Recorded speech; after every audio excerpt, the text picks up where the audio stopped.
हाँ जी, good morning students. मैं संजय दुलगज विकास Bansal academy Bathinda से और हमारे इस ऑफिशियल यूट्यूब चैनल पर आपका हार्दिक अभिनंदन और उम्मीद करता हूँ आप सभी स्वस्थ होंगे, आप सभी सहकुशल होंगे और आपकी तैयारी बेहतरीन चल रही होगी, बढ़िया चल रही होगी। ठीक है स्टूडेंट्स, जैसे कि इससे पहले हमने पॉलिटी के 10 चैप्टर कर लिए, 10 भाग कर चुके हैं।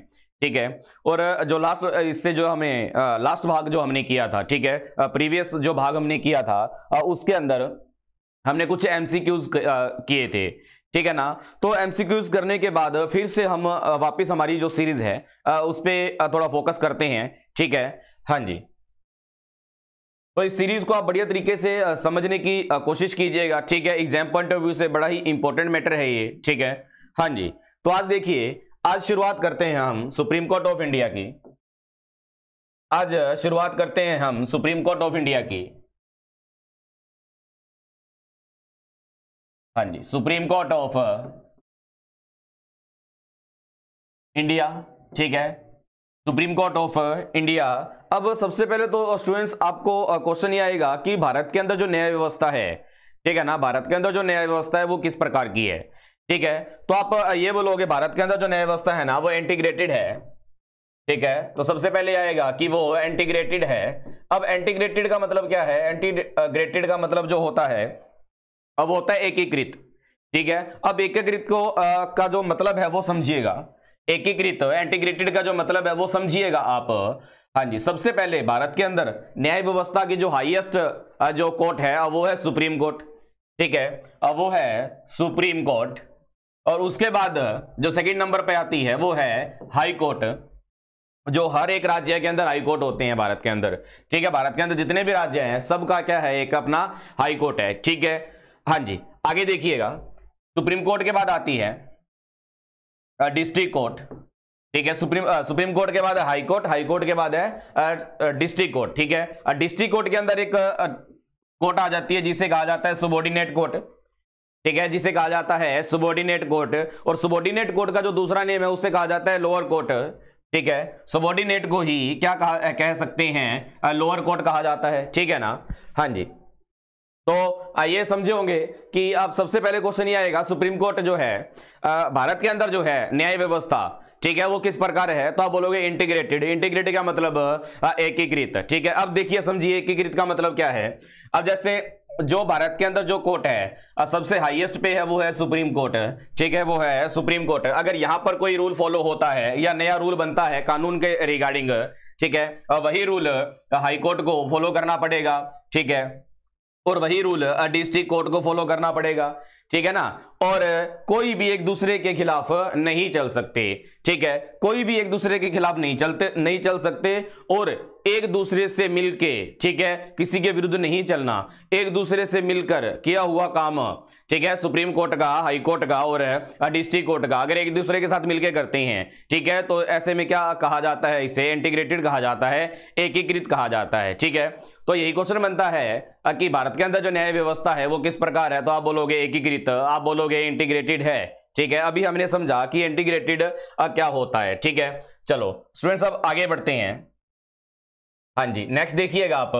अब आप सोच रहे होंगे सर आप करवा तो सुप्रीम कोर्ट रहे हैं, ठीक है, लेकिन यहां पर तो आपने लिखा हुआ रेगुलेटिंग एक्ट। ठीक है, बिल्कुल ठीक लिखा हुआ है, तो आप ये समझते हैं। हाँ जी, देखिएगा आप, रेगुलेटिंग एक्ट ये कब होता है? रेगुलेटिंग एक्ट 1773 में होता है। रेगुलेटिंग एक्ट जो होता है कब होता है? 1773 में होता है। ठीक है, हाँ जी, अब इसके अंदर देखिएगा क्या होता है। इसके तहत सबसे पहले रेगुलेटिंग एक्ट जब ये पास होता है ब्रिटेन की तरफ से, सबसे पहले ब्रिटेन की तरफ से, हाँ जी, ब्रिटेन की तरफ से एक चार्टर आता है, ब्रिटेन की तरफ से एक चार्टर आता है और वो उस चार्टर का नाम क्या है? Charter of justice. ठीक है, उस चार्टर का नाम क्या है? चार्टर ऑफ जस्टिस है। ठीक है, चार्टर ऑफ जस्टिस। और ये कब आता है, कब पास होता है? रेगुलेटिंग एक्ट 1773 में कलकत्ता में पास होता है। कब, कहां पर पास होता है? कलकत्ता के अंदर। कब? 1773 में। ठीक है, और कौन से एक्ट में? तो आप बोलोगे रेगुलेटिंग एक्ट। ठीक है, रेगुलेटिंग एक्ट में पास होता है। कौन पास करता है? तो आप बताओगे ये जॉर्ज थर्ड। ठीक है, ये जॉर्ज थर्ड। ठीक है, हाँ जी, ब्रिटेन के अंदर आता है, ब्रिटेन से आता है भारत के कहां पर, कलकत्ता के अंदर आता है। ठीक है, कहां पर आता है, कलकत्ता के अंदर। और कलकत्ता में चार्टर ऑफ जस्टिस पास किया जाता है जॉर्ज थर्ड के द्वारा। ठीक है, किसके द्वारा पास किया जाता है, जॉर्ज थर्ड के द्वारा पास किया जाता है। ठीक है, हाँ जी। तो आप आगे बढ़ेंगे तो इसके द्वारा, इस चार्टर के तहत कलकत्ता में एक कोर्ट बनाया जाता है, उसका नाम है सुप्रीम कोर्ट, नाम है supreme court of Calcutta, supreme court of Calcutta. ठीक है, कौन सा, सुप्रीम कोर्ट ऑफ कलकत्ता। ठीक है, हाँ जी। तो आप आगे बढ़ते हैं। अब सुप्रीम कोर्ट ऑफ कलकत्ता किसके तहत बना, कौन से एक्ट के तहत बना, तो आप बोलोगे रेगुलेटिंग एक्ट ऑफ 1773 में। ठीक है, इसके तहत बना। कब बना, इसका स्टैब्लिशमेंट कब होता है। ठीक है, तो अब ये ध्यान से लिखिएगा, इसका जो स्टैब्लिशमेंट होता है ना, तो ये लिखोगे आप 22 अक्टूबर 1775 में। ठीक है, 22 अक्टूबर 1775 में इसका क्या होता है, स्टैब्लिशमेंट होता है। ठीक है, 1770, हाँ जी, ये थोड़ा सा ध्यान दीजिए। स्टैब्लिशमेंट जो होता है ना इसका 1774 में होता है। ठीक है, कब होता है, 1774 में होता है। ठीक है, उम्मीद है स्टूडेंट आपको ये सारा का सारा समझ आ रहा होगा। हाँ जी, तो स्टूडेंट्स नेक्स्ट देखिएगा, आप आगे देखिएगा। अब इसी सुप्रीम कोर्ट ने काम कब करना शुरू किया, इसे सुप्रीम कोर्ट ने काम करना कब शुरू किया गया। सबसे पहले तो क्वेश्चन यही है, अभी कौन से रेगुलेटिंग एक्ट में इसका प्रोविजन पास होता है, तो आप बोलोगे रेगुलेटिंग एक्ट 1773 में। हाँ जी, स्टैब्लिशमेंट जो इसका होता है ना, ये होता है 22 अक्टूबर 1775 में। ठीक है, अब बात आती है कि supreme court of Calcutta work करना कब शुरू करता है, तो वर्किंग फ्रॉम, हाँ जी, तो लिखोगे आप वर्किंग फ्रॉम 1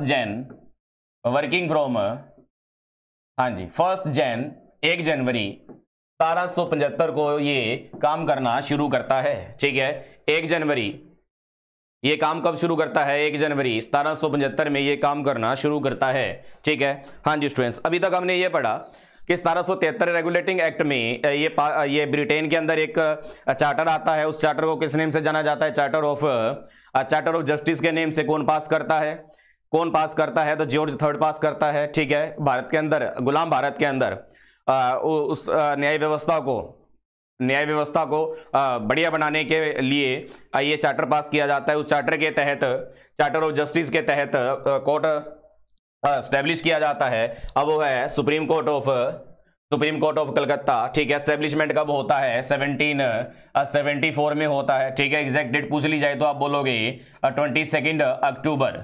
ठीक है स्टूडेंट्स, आगे बढ़ेंगे। वर्किंग कब शुरू की गई, अब वर्किंग शुरू की गई 1 जनवरी 1775 को इसका वर्क करना शुरू किया। ठीक है ना, चलो अब आप आगे बढ़ते हैं। नेक्स्ट देखिएगा आप, हाँ जी, नेक्स्ट देखोगे आप।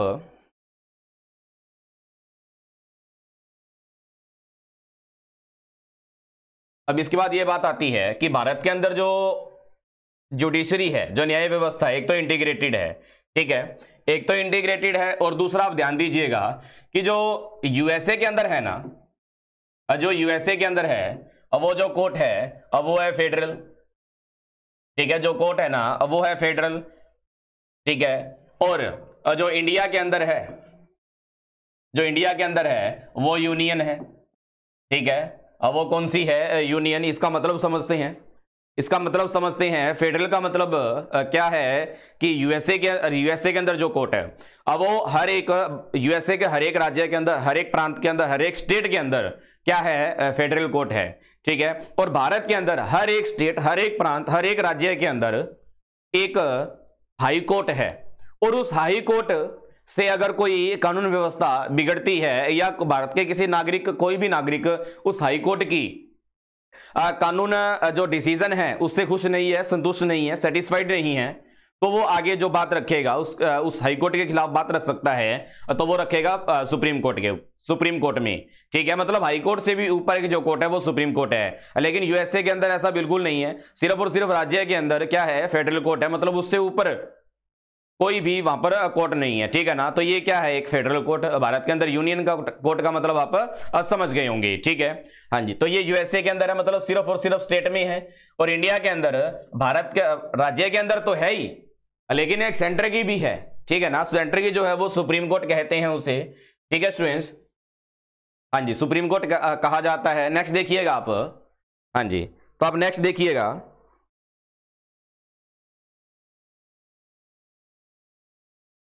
जब 1774 में ये स्टैब्लिशमेंट होता है इसका, जब 1774 में इसका जो स्टैब्लिशमेंट होता है, उस समय क्वेश्चन आया हुआ है ये कि उस समय टोटल जजेस की संख्या कितनी थी। जैसे आज जो जजेस की संख्या है ना वो है 34, ठीक है। लेकिन उस समय जो जजेस की संख्या थी ना स्टूडेंट्स, तो उस समय जो जजेस की संख्या थी वो थी 4, ठीक है।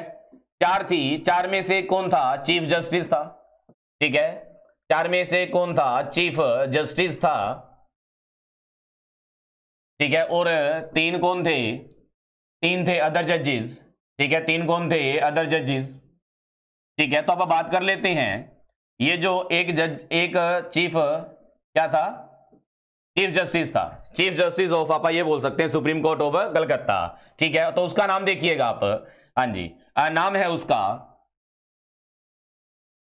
एलिजा, नाम है उसका एलिजा एम्फे, एलिजा एम्फे, ठीक है। एक चीफ जस्टिस थे और 3 कौन थे, तो 3 थे अदर जजेस, ठीक है। तो 3 थे ये अदर जजेस, ठीक है ना। चलो, हाँ जी स्टूडेंट्स, ये जितना भी अभी मैटर करवाया उम्मीद आपको समझ आया होगा। और मैटर वो करवाया है एग्जाम पॉइंट ऑफ व्यू से बड़ा इंपॉर्टेंट मैटर है। तो ये जो एक एक पॉइंट है ये ध्यानपूर्वक समझने वाले हैं, ठीक है। इसे आप ध्यान से कीजिएगा, ठीक है। हाँ जी, तो स्टूडेंट्स नेक्स्ट देखिए।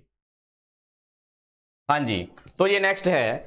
अब जैसे 1775 में उसने काम करना शुरू कर दिया, ठीक है। जैसे आगे बढ़ते गए, अब जैसे ही अब एक एक्ट आता है, वो एक्ट का नाम है गवर्नमेंट ऑफ इंडिया एक्ट 1935। इसमें एक प्रोविजन पास किया जाता है, एक प्रोविजन डिक्लेयर किया जाता है कि भारत के अंदर भारत की उस समय की न्याय व्यवस्था को सुधारने के लिए, रिफॉर्म करने के लिए, ठीक है, क्या होगा, एक फेडरल कोर्ट होगा, ठीक है स्टूडेंट्स। क्या होगा, एक फेडरल कोर्ट होगा, ठीक है।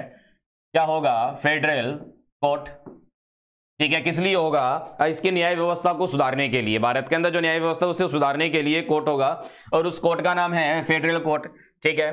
फेडरल कोर्ट तो होगा। फेडरल कोर्ट का मतलब क्या है कि एक राज्य के अंदर क्या होना, फेडरल कोर्ट होना। लेकिन उस समय इस एक्ट के अंदर ब्रिटिशर्स थे जो, उन्होंने क्या बोला, अगर आप फेडरल कोर्ट से सेटिस्फाइड नहीं हो, अगर फेडरल कोर्ट से आप सेटिस्फाइड नहीं हो, संतुष्ट नहीं हो, तो आप उस कानून को लेके ब्रिटेन के प्रीवी काउंसिल में आप जा सकते हो, उस फेडरल कोर्ट के खिलाफ कोई भी याचिका दर्ज करा सकते हो, ठीक है।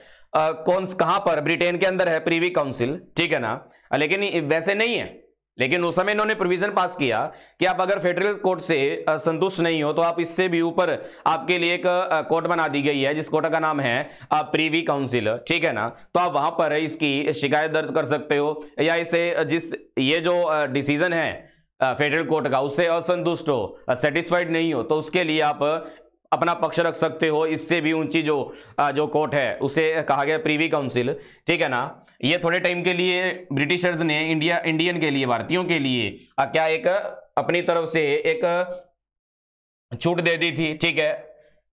हाँ जी, या आप बोल सकते हैं कि फैसिलिटी दे दी थी। हाँ जी, अब इसके बाद आप देखिएगा,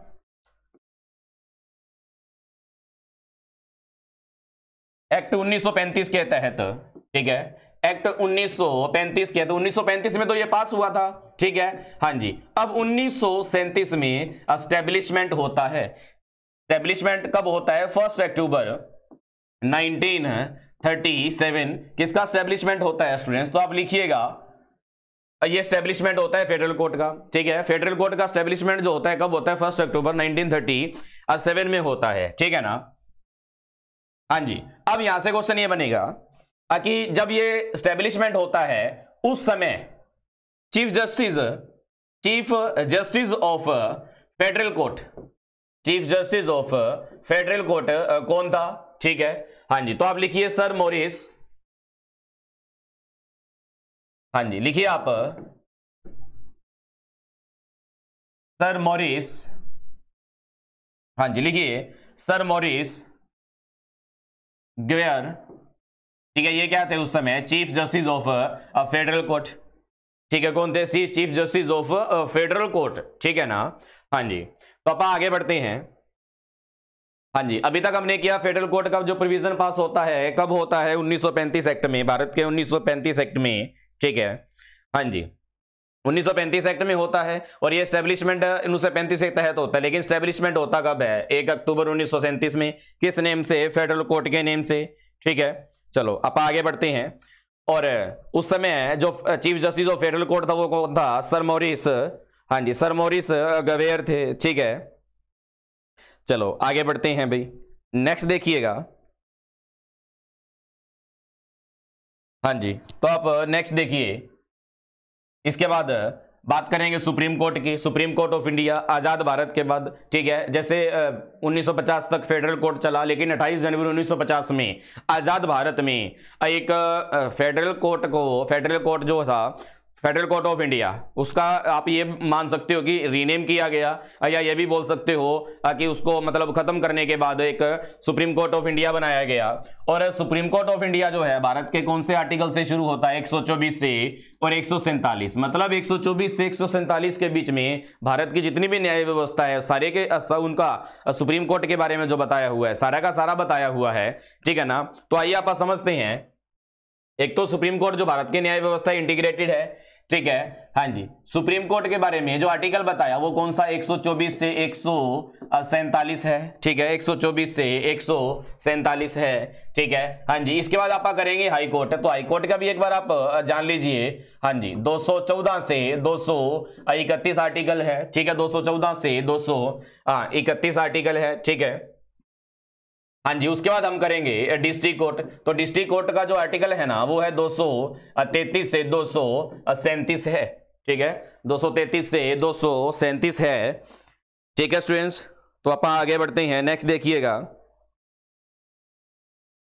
सुप्रीम कोर्ट ऑफ इंडिया कब स्टैब्लिशमेंट होता है, ये एस्टेब्लिशमेंट होता है, ये लिखिएगा आप।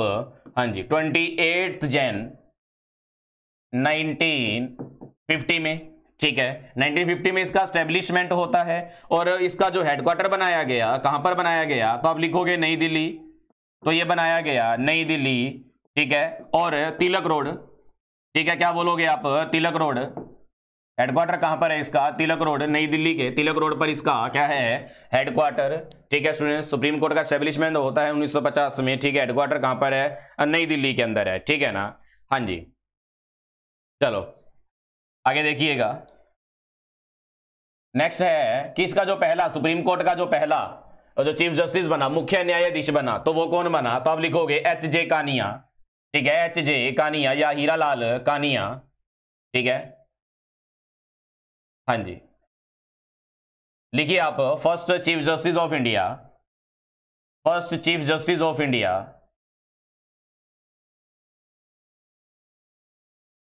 हाँ जी, फर्स्ट लिखिए स्टूडेंट्स, लिखिए बढ़िया से लिखिए आप। हाँ जी, first chief justice of India, तो वो थे हीरालाल जे कानिया, ठीक है, हीरालाल जे कानिया। ये क्या थे, first chief justice of India, ठीक है, जो मुख्य न्यायाधीश होते हैं, ठीक है स्टूडेंट्स। और ये फर्स्ट थे, ठीक है ना।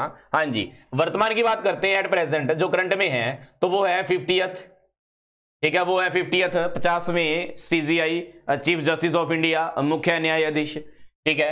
हाँ जी, तो 50वें जो चीफ जस्टिस ऑफ इंडिया है, तो आप लिखिए DY, तो आप लिखिए DY चंद्रचूड़, DY चंद्रचूड़, ठीक है ना। ये क्या है, एट प्रेजेंट वर्तमान के मुख्य न्यायाधीश, ठीक है ना। करंट ये है current chief justice of India, तो नाम है उनका DY चंद्रचूड़, धनंजय वाई चंद्रचूड़, ठीक है। हाँ जी, अब यहां से इंपॉर्टेंट क्वेश्चन एग्जाम पॉइंट से बड़े ही इंपॉर्टेंट क्वेश्चन बनते हैं, तो आप ध्यानपूर्वक से सीखने की कोशिश कीजिएगा, ठीक है स्टूडेंट्स। वीडियो को लाइक जरूर कीजिएगा, सब्सक्राइब जरूर कीजिएगा और हमारे चैनल को शेयर जरूर कीजिएगा, हमारी वीडियोस को शेयर जरूर कीजिएगा, ठीक है ना। हाँ जी, चलो ये फर्स्ट तो हो चुका है और हमने जो वर्तमान है में वो भी कर लिया, ठीक है ना। हाँ जी, तो अब आगे बढ़ेंगे।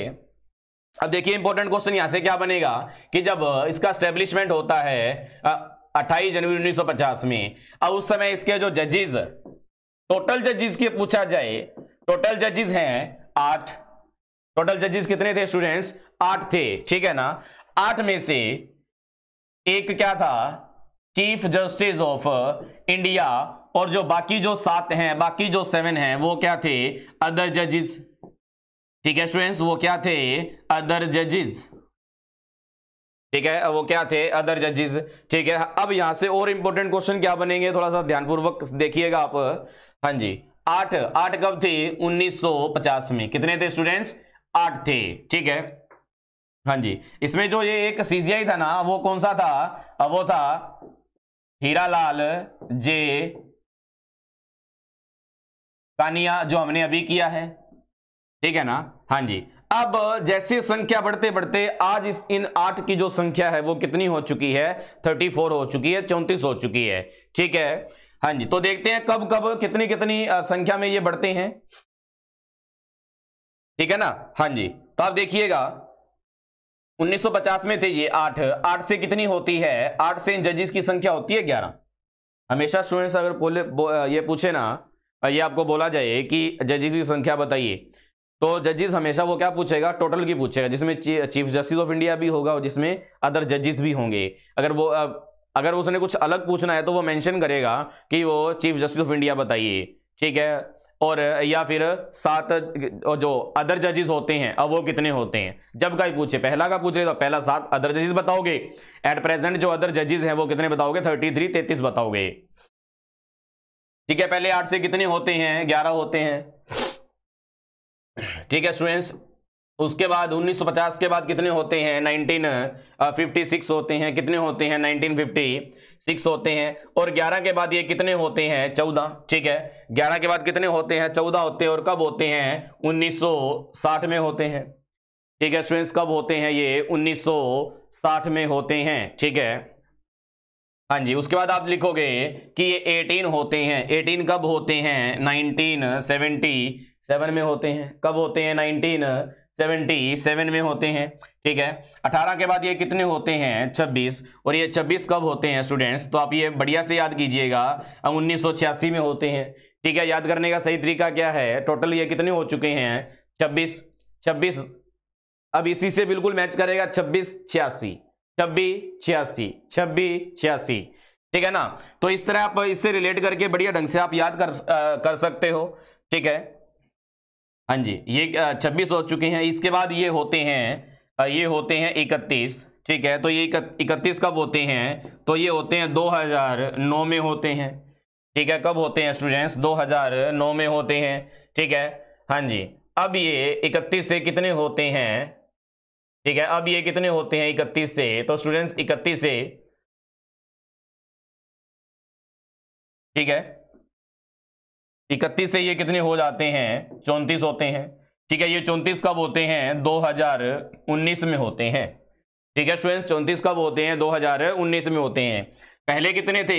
1950 में जब स्टैब्लिश होता है तो 8, 1956 में कितने बढ़कर हो जाते हैं? 11, 60 में कितने हो जाते हैं? 14, 77 में कितने हो जाते हैं? 18, 86 में 26, 9 में कितने हो जाते हैं? 2009 में 31 हो जाते हैं। तो 2019 में कितने हो जाते हैं? तो ये हो जाते हैं 34, ठीक है ना स्टूडेंट्स। तो बढ़िया तरीके से इसे याद कीजिएगा आप, ठीक है भी। हाँ जी, ये सुप्रीम कोर्ट ऑफ इंडिया पहला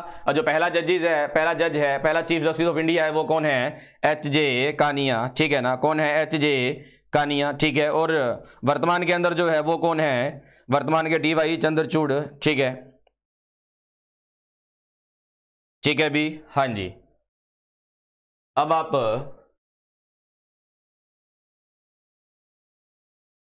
हाँ जी, नेक्स्ट देखिएगा।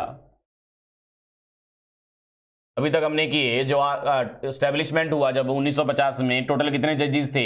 8 थे। 8 में एक कौन था? Chief justice of India. 7 कौन थे? अदर जजेस। 8 के बाद कितने हुए? 11। तो 11 में से चीफ जस्टिस एक था और बाकी 10 थे, वो क्या थे? बाकी जो 10 थे ना वो थे अदर जजेस, ठीक है। ऐसे ऐसे संख्या बढ़ती गई और कहां तक पहुंच चुकी है ये, तो ये पहुंच चुकी है 34 तक, ठीक है। कहां तक पहुंच चुकी है ये, 34 तक पहुंच चुकी है, ठीक है। ध्यान से समझना इसे, एग्जाम पॉइंट ऑफ व्यू से बड़ी इंपॉर्टेंट क्वेश्चन है ये, बहुत बार स्टेट गवर्नमेंट के एग्जाम में यहाँ से क्वेश्चन आते हैं, ठीक है। और अब भी आप इसे बढ़िया तरीके से याद करने की कोशिश कीजिए, ठीक है। बढ़िया से इस वीडियो को देखिएगा, लाइक जरूर कीजिएगा, सब्सक्राइब जरूर कीजिएगा, शेयर जरूर कीजिएगा, ठीक है ना। हाँ जी, जो सुप्रीम कोर्ट का जो आर्टिकल है ना वो कितना है, 124 से 147 है, कितना है 124 से 147 है, ठीक है। हाँ जी, नेक्स्ट आप देखेंगे एक क्वालिफिकेशन ऑफ जज, ठीक है।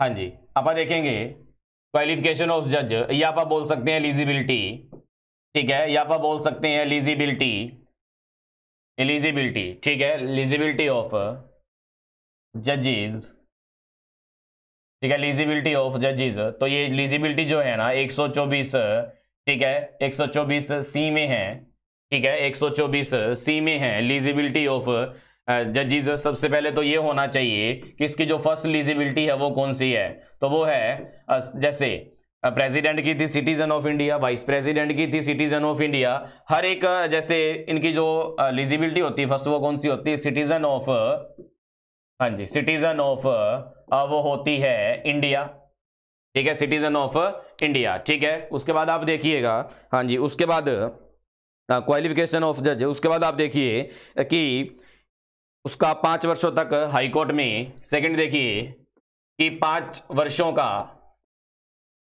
हाई कोर्ट के अंदर, हाई कोर्ट में एज ए जज एक्सपीरियंस होना चाहिए, ठीक है। एज ए जज मतलब जज के रूप में 5 वर्षों तक अनुभव होना चाहिए, मतलब 5 वर्षों तक उसने काम किया होना चाहिए हाई कोर्ट के अंदर। कितने वर्षों तक, 5 वर्षों तक। कहां पर, हाई कोर्ट में, एज ए जज मतलब जज के रूप में काम किया होना चाहिए, ठीक है। हाँ जी, इसके बाद आप देखिए ये इसकी जो एलिजिबिलिटी है ना 2 ही है, ठीक है। 2 का मतलब अब ये देखिए बाकी जितनी लिखवाई जाएगी ये या के रूप में लिखवाई जाएगी, ठीक है, और के रूप में लिखवाई जाएगी। तो सबसे पहले आप लिखिए कि हाईकोर्ट के अंदर 10 वर्षों तक एक्सपीरियंस होना चाहिए, ठीक है। अब ये थर्ड नहीं काउंट होगी, हाईकोर्ट के अंदर, हाईकोर्ट में 10 ईयर्स तक एक्सपीरियंस होना चाहिए, एक्सपीरियंस होना चाहिए as a advocate, as a advocate के रूप में काम किया होना चाहिए, कहां पर, हाईकोर्ट के अंदर, ठीक है ना। अब देखो ये क्या स्थिति बन रही है, और की स्थिति बन रही है, और मतलब या तो सुप्रीम कोर्ट के अंदर जज बनने के लिए, या तो उसके पास हाई कोर्ट के अंदर 5 वर्षों तक काम किया होना चाहिए जज के रूप में, ठीक है ना, या हाई कोर्ट में 10 वर्षों का अनुभव होना चाहिए, एक्सपीरियंस होना चाहिए एज ए एडवोकेट, कहां पर, हाई कोर्ट के अंदर, ठीक है ना। हाँ जी, नेक्स्ट देखिएगा, नेक्स्ट जो है वो है एमिनेंट ज्यूरिस्ट, वो भी या के रूप में ही है, ठीक है, वो भी या के रूप में ही है। और वो कौन सी है, लिखो आप एमिनेंट, वो है एमिनेंट ज्यूरिस्ट, ठीक है। कौन सी है, एमिनेंट ज्यूरिस्ट है। एमिनेंट ज्यूरिस्ट का मतलब ये होता है ऐसा पर्सन जो कानून को बहुत बेखूबी जानता हो, वो प्रेसिडेंट की नजरों में, प्रेसिडेंट की नजरों में वो जो एडवोकेट होगा, जो जज होगा, जो कानून की एक डीप नॉलेज रखता हो, बहुत ज्यादा उसके अंदर नॉलेज रखता हो, हर एक कोड उसे जानता हो, एक अच्छा नाम हो उस वकील का, उस एडवोकेट का, ठीक है ना। और वो भी क्या बन सकता है, जज बन सकता है, कहां पर, सुप्रीम कोर्ट के अंदर, ठीक है ना। आप ये कह सकते हैं उस जज का एक तरह का सिक्का चलना चाहिए कोर्ट्स के अंदर, ठीक है ना। हाँ जी, अब ये देखिए हमने किया जो इसका एलिजिबिलिटी थी जजेस की, अब वो थी सिटीजन ऑफ इंडिया, सेकंड है 5 वर्ष का एक्सपीरियंस होना चाहिए हाई कोर्ट के अंदर एज ए जज, जज के तौर पे, ठीक है, या हाई कोर्ट के अंदर 10 वर्ष एक्सपीरियंस होना चाहिए एज ए एडवोकेट या एमिनेंट ज्यूरिस्ट, ठीक है ना। उम्मीद है स्टूडेंट्स एलिजिबिलिटी जो जजेस की है वो आपको समझ आई होगी, ठीक है भाई। हाँ जी, नेक्स्ट देखिएगा, तो नेक्स्ट आप बात करेंगे अपॉइंटमेंट ऑफ जजेस। हाँ जी, नेक्स्ट देखिएगा आप,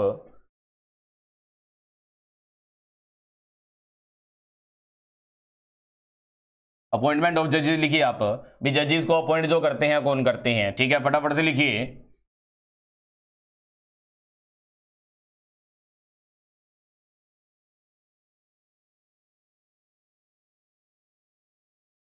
हाँ जी, लिखो आप अपॉइंटमेंट ऑफ जजेस,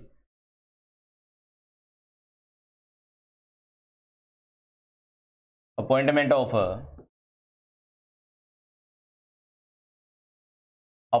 ऑफ जजेस, ठीक है। आर्टिकल चल रहा है 124 से 147 सुप्रीम कोर्ट ऑफ इंडिया, ठीक है। हाँ जी, अब प्रेसिडेंट के द्वारा ये अपॉइंट किए जाते हैं, ठीक है ना। किसके द्वारा? प्रेसिडेंट के द्वारा ये अपॉइंट किए जाते हैं, प्रेसिडेंट के द्वारा ये क्या किए जाते हैं? अपॉइंट किए जाते हैं, ठीक है। हाँ जी, बढ़िया से सीखिएगा। अपॉइंट जो किए जाते हैं किसके द्वारा? प्रेसिडेंट के द्वारा किए जाते हैं, ठीक है। हाँ जी, ये नहीं है भी सारा का सारा जिम्मा इन पे ही, अभी अगर इनको किसी ने बना दिया तो चलो ठीक है बना देंगे, नहीं, ठीक है। अपॉइंट करने के लिए सुप्रीम कोर्ट और हाई कोर्ट के जजेस के साथ कंसल्ट करना बहुत जरूरी है, ठीक है। हाई कोर्ट, सुप्रीम कोर्ट और हाई कोर्ट के जजेस, supreme court and high court के जो जजेस हैं ना, हाई कोर्ट के जो जजेस हैं उनके साथ कंसल्टेशन करना बहुत जरूरी है, ठीक है ना। कंसल्ट करना बहुत जरूरी है, परामर्श करना बहुत जरूरी है, ठीक है। हाँ जी, चलो ये हो गया अपॉइंटमेंट ऑफ जजेस। कौन करता है? प्रेसिडेंट करता है। कौन करता है स्टूडेंट्स? प्रेसिडेंट करता है, ठीक है। हाँ जी, नेक्स्ट बात आती है आर्टिकल नंबर 124(6) की, ठीक है। उसके अंदर है ओथ, ठीक है। उसके अंदर ओथ है, ठीक है। क्या है? ओथ, ठीक है। मतलब शपथ कौन दिलाता है? किसे? जजेस को। जजेस को जो शपथ दिलाता है प्रेसिडेंट दिलाता है, ठीक है। कौन दिलाता है? प्रेसिडेंट। आप लिखोगे प्रेसिडेंट, प्रेसिडेंट शपथ दिलाते हैं, ठीक है। आगे आप बात करेंगे टेन्योर की, आगे आप बात करेंगे टेन्योर की। टेन्योर मतलब कितने समय तक पद पर रह सकते हैं, ये फिक्स नहीं है कितने समय तक पद पे रह सकते हैं, लेकिन ये फिक्स है कि इनकी जो एज होगी वो कितनी होगी? 65 वर्ष होगी, ठीक है। कितनी होगी? 65 वर्ष होगी किसकी? ठीक है, ये टेन्योर जो होगी 65 वर्ष होगी किसकी? जज ऑफ सुप्रीम कोर्ट, ठीक है। हाँ जी, जज ऑफ सुप्रीम कोर्ट, ठीक है। स्टूडेंट्स आगे बढ़ते हैं, नेक्स्ट बात करते हैं, ठीक है। हाँ जी, नेक्स्ट देखिएगा। अब इसको रिमूव किया जाता है, ठीक है। इसको रिमूव किया जाता है जजेस को, ठीक है। अगर जजेस को रिमूव करने के लिए, सुप्रीम कोर्ट के जजेस को रिमूव करने के लिए क्या कौन रिमूव कर सकता है पहले तो ये बताइएगा, ठीक है ना। हाँ जी, रिमूव, रिमूव मतलब हटाना, ठीक है। किसके द्वारा?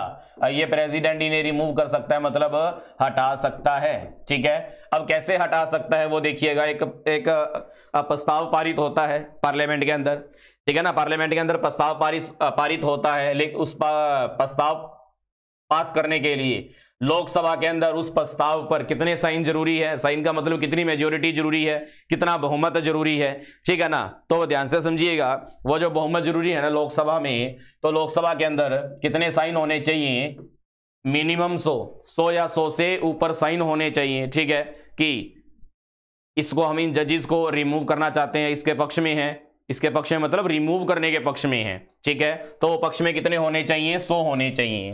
तो लोकसभा के अंदर कितने होने चाहिए? राज्यसभा के अंदर होने चाहिए 50, ठीक है ना। कितने होने चाहिए? 50 होने चाहिए। अगर ये प्रस्ताव क्या पारित हो जाता है, पास हो जाता है, तो जजेस को रिमूव किया जा सकता है। तो वो रिमूव कौन करेगा? तो प्रेसिडेंट करेगा, ठीक है। स्टूडेंट्स रिमूव कौन करेगा? प्रेसिडेंट करेगा। आप बात कर लेते हैं लोकसभा का जो आर्टिकल है, हाँ जी, लोकसभा का जो आर्टिकल है ना वो कितना है? 81। और राज्यसभा का जो आर्टिकल है वो कितना है? 80 है स्टूडेंट्स, ठीक है।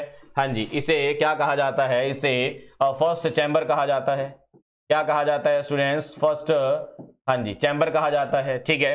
हाँ जी, इसे क्या कहा जाता है? सेकंड चैम्बर, ठीक है। इसे क्या कहा जाता है? सेकंड चैम्बर कहा जाता है। किसे कहा जाता है? राज्यसभा को। फर्स्ट चैम्बर किसे कहा जाता है? लोकसभा को कहा जाता है, ठीक है स्टूडेंट्स। उम्मीद आपको सारा का सारा ये समझ आ रहा होगा। हाँ जी, आप नेक्स्ट बात करेंगे। हाँ जी, अब आप बात करते हैं स्टूडेंट्स कि भारत का जो सुप्रीम कोर्ट है, सुप्रीम कोर्ट के अंदर पहली ऐसी महिला का नेम बताइए जो जज के रूप में जिन्होंने कार्य किया, ठीक है ना। तो वो है फातिमा बीवी, ठीक है। उसका नाम है फातिमा बीवी, जिन्होंने फर्स्ट वीमेन जज of supreme court of India के रूप में कार्य किया, ठीक है ना। हाँ जी, आप आगे बढ़ते हैं। और यही जो फातिमा बीबी है, ये क्या first Muslim women to be appointed in any higher judiciary, किसी भी जुडिशरी के अंदर हायर पोस्ट पर जो ये पहली मुस्लिम महिला है, ये जो जज के रूप में कार्य कर रही है सुप्रीम कोर्ट के अंदर, सर्वोच्च न्यायालय के अंदर, ठीक है ना। हाँ जी, तो आप आगे बढ़ते हैं। नेक्स्ट देखिएगा आप, she was appointed to the court in 89, ठीक है। तो ये 89 में इसे क्या किया गया, अपॉइंट किया गया, ठीक है ना। हाँ जी, अब यहां से ये क्वेश्चन आप याद कर सकते हो, अपॉइंट किया गया फातिमा बीबी को कब किया गया, 1989 में, ठीक है ना। किसके द्वारा किया जाता है, तो ये किया जाता है प्रेसिडेंट के द्वारा, ठीक है ना। किसके द्वारा किया जाता है, अपॉइंट प्रेसिडेंट के द्वारा। किससे कंसल्ट करना पड़ता है, ठीक है ना। तो सुप्रीम कोर्ट और हाई कोर्ट के जजेस, सुप्रीम कोर्ट और हाई कोर्ट के जजेस से कंसल्ट करना पड़ता है, ठीक है। हाँ जी, आगे देखिएगा। On the retirement from the court she served as a member of the national human, हाँ जी, एक कमीशन है नेशनल ह्यूमन राइट्स, ठीक है, जो मानव अधिकार को लेके काम करता है, उनके मेंबर भी बने ये, ठीक है ना। रिटायरमेंट के बाद मेंबर भी बने, ठीक है। हाँ जी, उसके बाद देखिए आप, governor of the Indian state of Tamil Nadu from 1997 to 2001, ठीक है। हाँ जी, रिटायरमेंट के बाद इन्होंने देखो क्या किया, रिटायरमेंट के बाद एक तो NHRC का ये मेंबर बने, ठीक है, और उसके बाद ये भारत का राज्य तमिलनाडु, वहां पर एज ए राज्यपाल, एज ए गवर्नर इन्होंने अपनी सेवाएं दी, अपनी भूमिका निभाई, ठीक है। कब, 1997 से 2001, ठीक है। हाँ जी, ये क्या थी, फर्स्ट ऐसी महिला जो सर्वोच्च न्यायालय के अंदर, सुप्रीम कोर्ट के अंदर जज के रूप में कार्य कर चुकी है, ठीक है। हाँ जी, तो ठीक है स्टूडेंट्स, अपना थैंक यू आ चुका है, ठीक है। और उम्मीद आपको ये सारी की सारी जो क्लास है वो बढ़िया लगी होगी, ठीक है ना। और चैनल को लाइक जरूर कीजिएगा, सब्सक्राइब जरूर कीजिएगा और शेयर जरूर कीजिएगा, ठीक है ना। चलो मिलते हैं नेक्स्ट वीडियो में, धन्यवाद।